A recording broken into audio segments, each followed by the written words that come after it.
மங்கையராக பிறப்பதற்கு நல்ல மாதவம் செய்திட வேண்டும் அம்மா.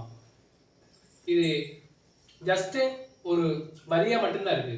ஆனா நம்ம குடும்பத்தில் உள்ள பெண்களை, குழந்தைகளை நம்ம எந்த அளவுக்கு மதிக்கிறோம், நம்ம எந்த அளவுக்கு நடந்துக்கிறோம், எப்படி பக்குவப்படுத்தி வழிநடத்தி கொண்டு போறோம்.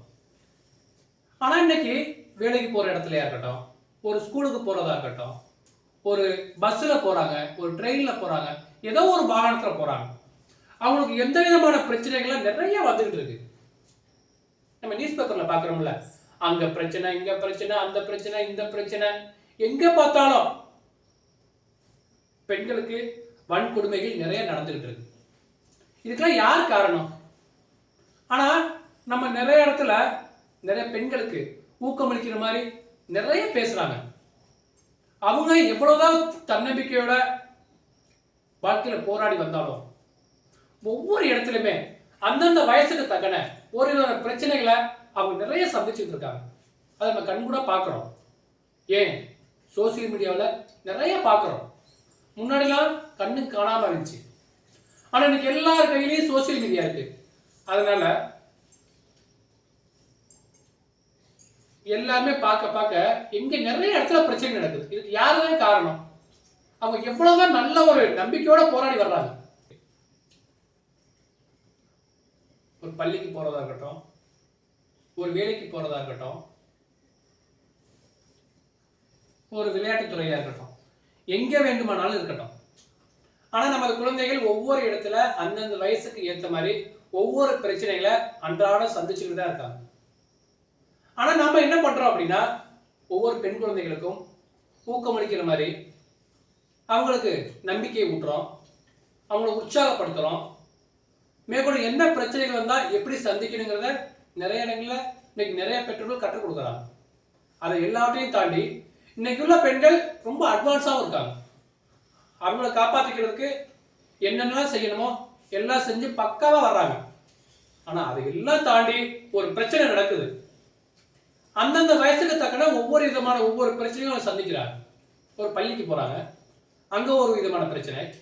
ஒரு வீட்டில் இருக்காங்க, அங்க அவருடைய வீட்டின் அமைப்பு சூழலை பொறுத்து அங்கேயும் ஒரு பிரச்சனை.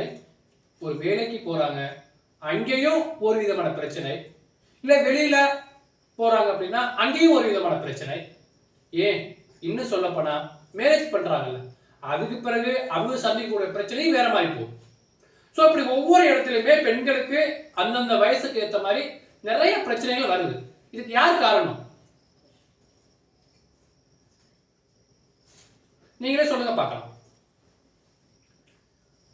என்னோட பார்வையில நான் தெரிஞ்சுக்கிற கருத்து, எவ்வளவுதான் குழந்தைகளுக்கு ஊக்கமளித்து உற்சாகப்படுத்தினாலும் வீட்டில் இருக்கக்கூடிய ஆண்மகன்களுக்கு அவர்களுடைய பெற்றோர்கள் ஆண்மகளுக்கு பெண்களை பற்றின ஒரு நல்ல எண்ணங்களை உருவாக்க முதல்ல சொல்லிக் கொடுக்கணும்.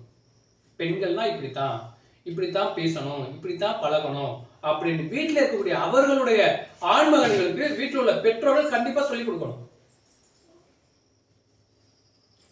இதை ஒவ்வொரு ஆண்மகன்களும் புரிந்து கொண்டு அதற்கு ஏற்றார் போல் அவர்களுடைய அம்மாவுக்கு எப்படி மதிப்பு கொடுப்பாங்க, அவர்களுடைய அக்கா தங்கைகளுக்கு எப்படி மதிப்பு கொடுப்பாங்க, இதை முதல்ல வீட்டில் உள்ள ஆண்மகனுக்கு புரிய வைக்கணும். புரிய வச்சா அதன் பிறகு எவ்வளவுதான் பிரச்சனைகள் நடந்தாலும் எங்கேயோ 1-2 பிரச்சனை நடக்குதுன்னா அது கண்டிப்பா ஆண் குழந்தைகள் நடத்தான். ஸோ ஒவ்வொரு ஆண்மகன்களும் ஒவ்வொரு பெண்களையும் அவர்களுடைய அன்னையாகவும் அவர்களுடைய தங்கையாகவும் எவ்வாறு மதிக்கிறாங்களோ அதுபோல மற்றவங்களையும் மதிக்க கற்றுக் கொடுத்தா இந்த சமுதாயத்துல நிறைய பிரச்சனை வர்றதுக்கான வாய்ப்பு ரொம்ப குறையும். இது யார் மீது யார் குறை சொல்லுவது? இன்னைக்கு எல்லாருமே எனக்கு எல்லாருமே ஒதுங்கிடுறாங்க. இன்னைக்கு இந்த சமுதாயத்தில் இந்த சோசியல் மீடியா நிறைய பார்த்தீங்கன்னா அந்த பிரச்சனை நடக்குது. ஒரு ஸ்கூல் எடுத்துக்காங்க, ஒரு ஸ்டூடெண்ட் டீச்சர் மேல குத்துறாங்க. இப்படி அங்கங்க நடந்துகிட்டு தான் இருக்கு. அப்ப இது யார் மீது குறை சொல்றது? அப்ப வீட்டில் உள்ள ஒவ்வொரு பெற்றோர்களும் அவருடைய ஆண்மகன்களுக்கு கண்டிப்பாக சொல்லிக் கொடுக்க வேண்டிய முக்கியமான பாடம்.